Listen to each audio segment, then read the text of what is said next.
Okay, guys, I was just looking at period 8, and now I'm going to try the large, huge task of getting doing the maybe two videos, one of the 40s and 50s with Truman, and then the 60s and 70s in here. It's going to be monumental.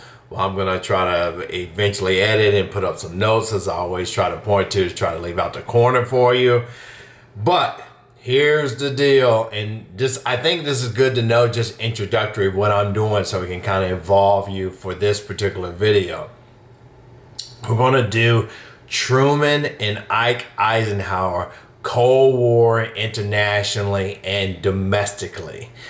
Then I'm going to go back and go over Truman, domestic and civil rights. Then I'm going to go to the 1950s and talk about it as a decade, because it's a very identical decade, often compared to the 1920s. Very important about the comparing and contrasting to that point in here. Then I will talk about Ike's domestic agenda and his civil rights. What did he do as far as that? All right. So so I thought I'd pick up Cold War. We'll do Cold War internationally here. Truman, number one thing here is that it seemed like the tensions had begun after Potsdam, and George Kennan comes back to Truman and says, bro, you maybe don't have to defeat the communists, but you can maybe make sure that every time they're trying to spread their communism or their revolutionary ideas around the world, you just need to kind of counteract that more than anything. They're going to collapse on their own, all right? So we get the Truman Doctrine, okay, in here. And the Truman Doctrine is saying that it's going to support any kind of democratic forces that's resisting communist aggression. First kind of battlefront is like Greece and Turkey, if you want to call it battlefront. You know, Cold War is never like the Russian soldiers against the American soldiers, but usually a proxy war. A very important term when you're talking about encompasses what all of the Cold War at this time. So that's one of the first fronts in there. Truman is saying, I'm trying to contain communism. Another way to try to contain communism is through the Marshall Plan. Over $23 billion to Europe, give them money, and they will build them up economically, and they will become our natural allies too as well. Also in 47, you're talking about the National Security Act in here, and it produces the CIA, produces another, Department of Defense on here.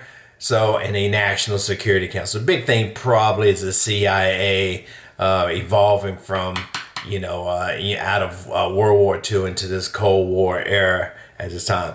We make our first military alliance at this time. So in 1949 with the North Atlantic Treaty Organization. So since the last one was 1778 with France. Very big here. This is part of his kind of strategy, Truman's strategy to kind of contain communism. That's his doctrine, what he's kind of practicing in here. Churchill had warned in 46, don't worry about these dates again. Just worry about these events. And what I'm saying that's, ultimately, that's very important here. That there's an iron curtain has descended, so we have to watch out for the Soviets. Soviets do not have the atomic bomb until 1949, later on here. The first biggest conflict after maybe supplying prop up democratic governments in Greece and Turkey is the Berlin blockade, all right? And that takes place in 1947 in here. So where Stalin kind of goes into 48, let's say in here, blockades Berlin, where they cannot there's no transportation, say on land that can get to West Berlin. Remember, all of Berlin is inside of East Germany. 1948 is an election year, but Truman and the allies, from the World War II, the European allies, along with France and Great Britain, respond with the Berlin airlift. it is successful after almost about a year of again just lifting in supplies and goods, a necessity for the West Berliners to survive. Stalin relents, so it seems like a big win for Truman in this way. But here comes 49, and 49 is a couple of setbacks. We already mentioned one. You got the Soviets, they the atomic bomb. Then, and also as well, China turns communist, and that is you got the most populous country that's going red at this time. So Truman is suffering a little bit, coming across maybe he's not the strongest on communism. He's not the strongest leader this time, and a lot of people are beginning to push him, and that's going to filter down domestically with things that he have to worry about, the Cold War at home in this way. But just continue on this international front at this time. He's got worries. 1950, after World War II, Korea split.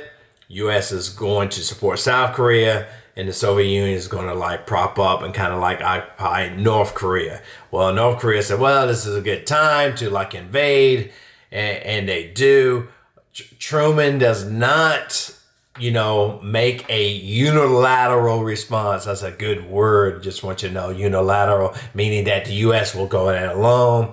You have the United Nations at this time, and Soviets are protesting this time because we're not recognizing China. They're out. So you get a multilateral United Nations force headed mostly by U.S. forces and General MacArthur.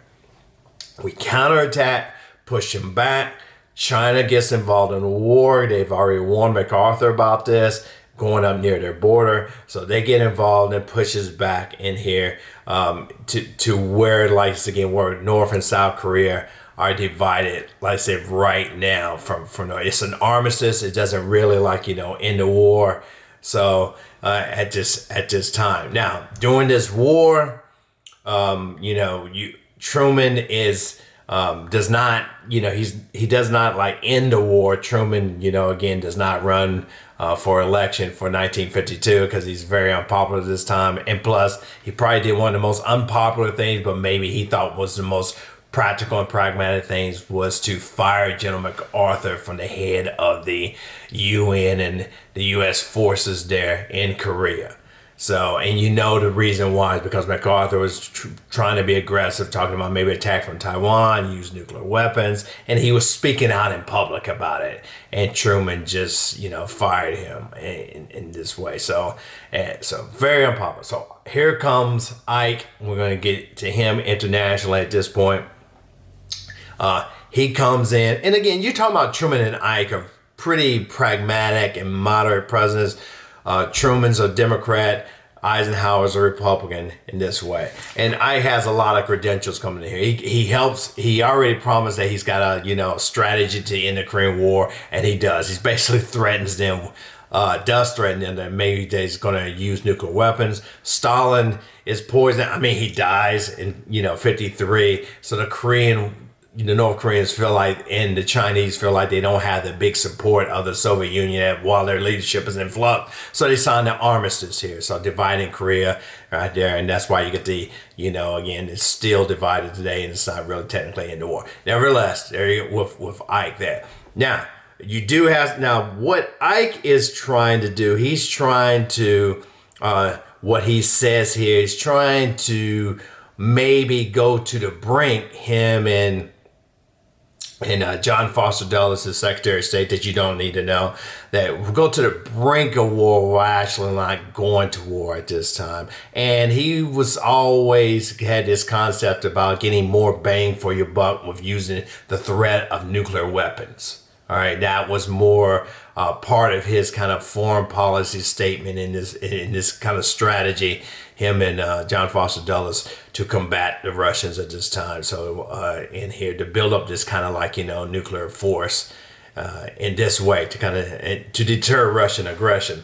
Also, two-part to it, definitely use the CIA and some kind of subversion things like in Iran and Guatemala to try to overthrow some communist supported governments, or to defeat some kind of communist supported rebels in that way. Now, what begins to happen here is that what you have with over there in Egypt, and along with the other force there, you have what we call the Suez Crisis, where the French and the British are trying to retake the Suez Canal because NASA says nationalize it. What you just need to remember, not so much the details about the Suez Crisis, but as a result of the Suez Crisis, you get an Eisenhower doctrine that goes along specifically with the Middle East. It's very important. It goes along with the Middle East at this time. That he is going to, definitely support any Middle Eastern nations that's kind of, wanting to promote democracy, wanting to suppress, the communists at this time. So you get the Eisenhower doctrine. To somewhat internationally, for sure, about the Cold War here is 57. It's an all-star thing that you should know. Again, don't worry too much about this, but this something that happens under Eisenhower. This is very important. Is the launching of Sputnik by the Soviet Union in here. And it looked like, again, that the Soviets publicly were ahead of us. It kind of put some fear in some Americans, even some Americans in the government, defense, asking Ike, what's going on. It motivates us, or maybe it's the excuse for Eisenhower to put money in with the National Defense Education Act, putting money into what STEM programs. They didn't call it that back then in that way. So putting in a lot of money to make sure that future generations and our current personnel is prepared and again, in learning and advancing technology to keep up with Russian rocket technology in that way. So we weren't as far as behind as, it's kind of made out to the public in that way, but it gave us the excuse to go ahead and to put the money in it at this time. Eisenhower's vice president is Nixon. Don't worry too much about this. Nixon is more seen like a hardliner on communism. That's one of the reasons why he kind of is running with him. Don't worry about too much about the kitchen debates and things like this when he's over there visiting Russia. But probably what's important too, though, as Ike and Khrushchev, the new leader of the Soviet Union, is trying to think about having a peace conference. There's a U-2 spy plane that is shot down in the last full year of Eisenhower's presidency in 1960. And that causes definitely the conference to not happen that they were planning on having with each other, summit. And it put a lot of, tensions into the air with Gary Powers being being put on public in the Soviet Union because he ejected from his plane again, and they found him and imprisoned him again until he's put on trial. He's eventually released back to the U.S. after we made some deals too, again with some of the Russian spies as well. But that so if you want to say that for Ike here, you got just maybe going in reverse. U-2, Sputnik, Eisenhower doctrine, brinkmanship is kind of his, they're kind of what they're pushing in this way, using CIA for covert operations, ending the Korean War. There you go. You got the 40s and you got the 50s in this way. Now, Truman, let's go back to what he has to deal with domestically with the Cold War. Well, you got the House Un-American Activities Committee, all right? They're investigating people from the, Hollywood directors, Hollywood actors, labor unions in this way. So, and Alger Hiss, who's worked under Franklin Roosevelt.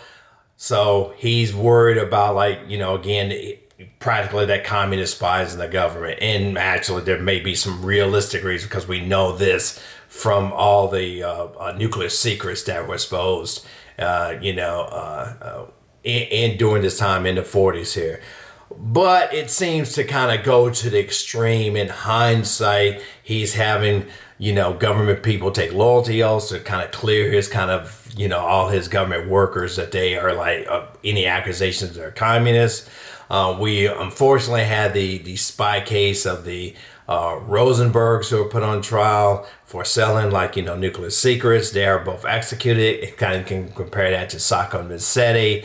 that like the evidence was not really beyond a reasonable doubt that they, again, were definitely like, communist spies, especially with Ethel Rosenberg at this time. All right. But the big bombshell that you have to know that starts in the Truman era at this time, in the early 1950s here, is McCarthyism. And this is the big all-star one that you got to know. He's an adjective of about, really, if you want to make a parallels to the, the 1690s, to the kind of like, witch hunting that was going on there in Plymouth, Massachusetts, around Salem in here. So he's kind of accusing people that he has a list of like, spies, known spies, and they begin to investigate if the validity of this Congress does. But he becomes a very popular, this Republican senator from Wisconsin in the public's eye in the beginning, because people are kind of really worried. They're insecure. You think about Korea, what's going on, China's communist, the Soviets have the bomb. People are building bomb shelters, begin to build bomb shelters in the 1950s at this time. So it really, for them, it's more real than it is what we kind of think of today in this way. And so they give a lot of McCarthy a lot of like really respectability in his accusations in here. Now, once people start asking questions, poignant questions, and having him to be more accountable to show more evidence of this. And once he starts really accusing people, a lot of people in the military, and kind of insinuates it might even involve, President Eisenhower, as these McCarthy kind of accusations goes on in here, then he kind of have a fall from grace. It's like, all right, I think even the American public think he's going to the extreme when he's kind of accusing that everybody is a communist at this time. People are hurt with this kind of Red Scare too on here. So during this time, maybe I should have said that at the beginning, because it's such an important, kind of time capsule to kind of compare it to the Red Scare 1 under Palmer Ray's in 1919. That what I just was talking about is this Red Scare 2 that's happening here in the late 1940s and the 1950s in here. And, I told you people are like blacklisted. People cannot find work. People refuse to like testify, like again in front of Congress, put in jail.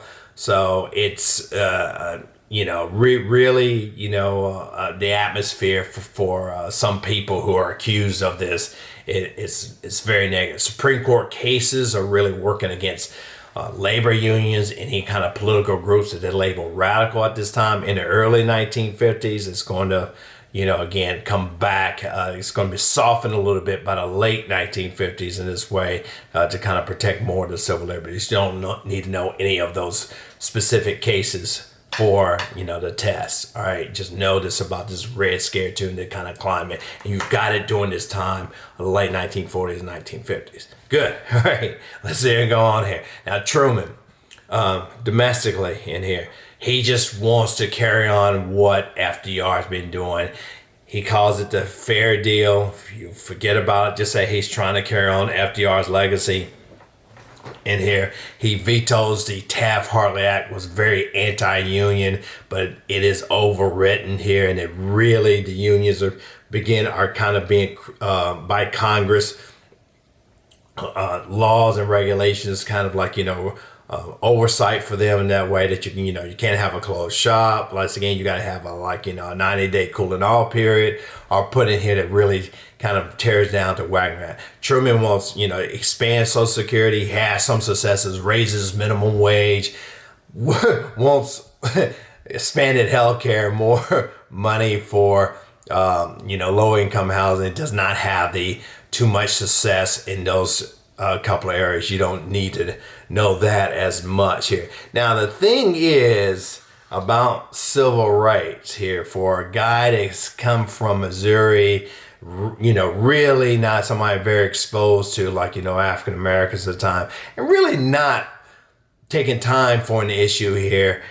He makes some bold moves, like again in his administration, knowing that background. The biggest bold move here is that in 1948 he desegregates the military like that. So Navy has already been somewhat desegregated, but now he's talking about like, no, I'm talking about an integrated military bases, combat units, as again, so, or any type of platoons that you have here, where troops are stationed at. Now, this doesn't happen overnight, and I told you that I give Ike credit. He's the one that really is going to light the fire in some of these military officers and make sure that, it starts happening around and the military becomes integrated. He asked for a civil rights. He gets a civil rights commission, formed, and they make recommendations about, they need to protect voting rights. You got to look out, for lynching. None of these civil rights acts are really, again, are passed in Congress, but it is attempted again, but it's definitely supported by Truman at this time. And what is happening, domestically, civil rights? Well, they're going to court, and they're also being exposed to, they're coming back from World War II, more emboldened to fight, again, that kind of fascism and Jim Crow at home, like I say, at this time. Jackie Robinson in race-based, I told you that's pretty impactful. You got colleges, cases like Sweat versus Painter, where you can, again, that, African Americans who are enrolled in college need to be integrated into the classrooms as well. During the early 1940s, you had again, that the primaries cannot be segregated in this way, like again, in a political party. So there's these little steps before we get the kind of explosive, recognizable more events in the 1950s. At this time here. So just probably the best part for me right now is just to follow up on those 1950s events that happens during Ike Eisenhower during this time, if you're following along. Now let's remember, go back, the desegregation of the military is probably the thing that you want to remember about Truman the most, okay? As far as with civil rights. I told you domestically, just want to carry on the New Deal. Also, let me mention, just because it came across my mind, because that 1948 election, sometimes you might get that photo like Dewey defeats Truman. Remember, Truman is not going to be a very popular president like an FDR, like an Ike Eisenhower. And he leads with one of the lowest, popularities of any presidents in his second term. So he barely defeats Dewey. People predicted that Dewey would defeat him. All right, let's go. Now, so you got some all-star people in the 1950s in this way here that you have to know that, begins to, that none other that everybody is going to be questioned, or you're going to definitely be asked about these. Rosa Parks, like again, 1955, the Montgomery bus boycott at this time. Thurgood Marshall working on the, again, to in the law, in court, and in the laws, and in cases to make sure that African Americans get their civil rights. And he's best known for helping to argue. He wasn't the only one here, along with the NAACP, the deal breaker case of 1954, Brown versus Board of Education. And you must know that separate was not equal in here. And you get the, Earl Warren Court, and he might be a Chief Justice, you should know, beside John Marshall, John Marshall in the early 19th century there. So the Warren Court, who actually is a Republican, but seems that he presides over justices that seems to be more liberal in their decisions in this way. And this is one that's like a unanimous decision to kind of integrate with all deliberate speed. Now, had a bus boycott in 55. Also, too, you got the killing of the lynching. Really, that's what it is. Lynching is of Emmett Till in 55. This is very poignant too, but definitely remember the Montgomery bus boycott that actually succeeds. And you have Martin Luther King, who's really who takes the high profile picture of leading that boycott in Montgomery, Alabama. And he's just going to, the Southern Christian Leadership Conference is going to be his organization that he's going to help, use to fight the civil rights down in the South at this time. 1957, this is where you finally get maybe here, like, are these Southern schools going to integrate in here in Little Rock, Arkansas? And this is where Ike kind of steps in at this time. He's never been a person who's, very forthright and speaking, openly about, like, having civil rights for African Americans. But he does a lot of stuff that, like, again, and, as historians, politicians point out, enforcement of the desegregation policy by Truman in the military, and sending out troops to Arkansas, the escort to Little Rock 9, trying to integrate that year in the classes here. So in 57. And as we lead into 1960, you get the Student Nonviolent Coordinating Committee. And the reason why you should know that, or it should be easier, they contributed to the A&T students in the Greensboro sit-ins at this time in 1960. So that is Ike in civil rights. That is Truman in civil rights in this way. I guess I'm leading to, like, Ike domestically, right? So we're going done here. Where I got, like, so maybe I can do this. Ike domestically, he calls it's kind of like wait a minute, what I got to do before I get to Ike domestically, right? I just remember it. We got to talk about the 50s in this way, and this is going to be a little bit tough because this is going to take some time before I go to Ike domestically. The 50s, nifty 50s, you got to think of the things that, like, events, people, culture, that, defines the decade, almost like the 1920s. Some things are going to be similar, some things are going to be different in here. 50s rock and roll, 1920s jazz, but both transforming musical genres, once again, for the decade, and very representative of this time.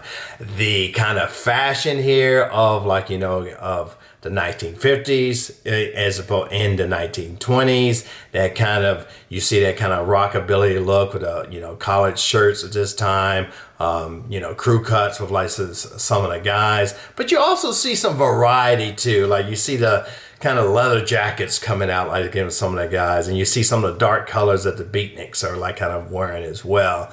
So you're getting that, and you're getting two generations, particularly the 50s, that's a more consumer oriented as well. Not the 20s is kind of funny in a way that the 20s is more of a cross-generational kind of consumer culture. 1950 seems to be kind of almost led, or at least, again, you get the teenagers, and you even get that word I told you in the late 1940s kind of created here, the teenagers come about, transistor radios, once again, so, hula hooping, Slinky, all these kind of, like, toys that these, kids are wanting to buy and being advertised on television. You got the television in the 1950s, you got the radio in the 1920s. As we know, people are visual kind of people, so they love the television in this way. Cars in the 1920s, cars explode in the 1950s. Not only that you have one car, now you have two, sometimes three, but most people are now having, like, two cars at this time, and it's really, really, again, exploding in America, once again, in here. And America is a car culture, so, like, we have more cars than almost, I think, any other country, once again, in the nation that we possess in here, in the world. I mean, at this time, but you think about in the 1950s. So you get that culture. I tell you, we had the lost generation in the 20s. They're a little bit despondent. They're kind of, feeling like there's no meaning into what people are trying to think they like or love in the culture. In the same way with the beatniks too as well. Kind of golf, kind of like, kind of take a darker tone of, like singing life, listening to jazz, and then doing their poetry. Jack Kerouac, Allen Ginsberg, some, what we kind of characterize as beatnik characters at this time, talking about this. You have books talking about corporate life, like The Organization Man, and you not necessarily need to, remember these books as well. And really, just kind of make a commentary about the new kind of life for middle class Americans, and when that's life is going to be conformity It's going to be the same house in the suburbs. You're talking about, domestically about the 50s, the growth of housing in here, and it's not going to be fulfilling in a lot of ways. Not a lot of individuality, not a lot of freedom for you that a lot of these authors and some people were commenting on as commercialization is just going crazy at this time in here, because magazines, television, print media is just all over the place, kind of forming what we perceive as our dominant American culture, and it has the big influence at the times. Marketing really gets into the play at this time in here. So again, we talk about the Levittowns, we talk about the suburban life, and this is why people are fleeing from the cities. There's all this red line restriction from African Americans, so unfortunately they can't. You have Ike Eisenhower, who's knowing about about cars and from his experiences from driving from the East Coast to the West Coast, that the Interstate Highway Act in here now. Again, that was put into as he promoted it as a way, as a Cold War kind of way to for evacuation and escape and for defense, and that was the way he was able to get the Highway Act in here and able to, thank goodness, I say, and to improve our infrastructure on this time. Now, Ike domestically is kind of like, he calls it dynamic conservatism. He's pretty much a moderate. I know everybody the Democrats try to make him more liberal, and the Republicans try to make him more conservative in this way to kind of say, he's kind of one of us or whatever. But he's pretty much, once again, somewhat middle to conservative. But dynamic conservatism is all about like that. Well, what he says that, he wants to be liberal with people. Like, he's not going to cut out like any, social programs that from the New Deal or the Fair Deal. He's actually going to create a new Department of Health, Education, and Welfare in this way. And that's under Ike at this time. It's not necessarily that you need to know that, but it's just an example.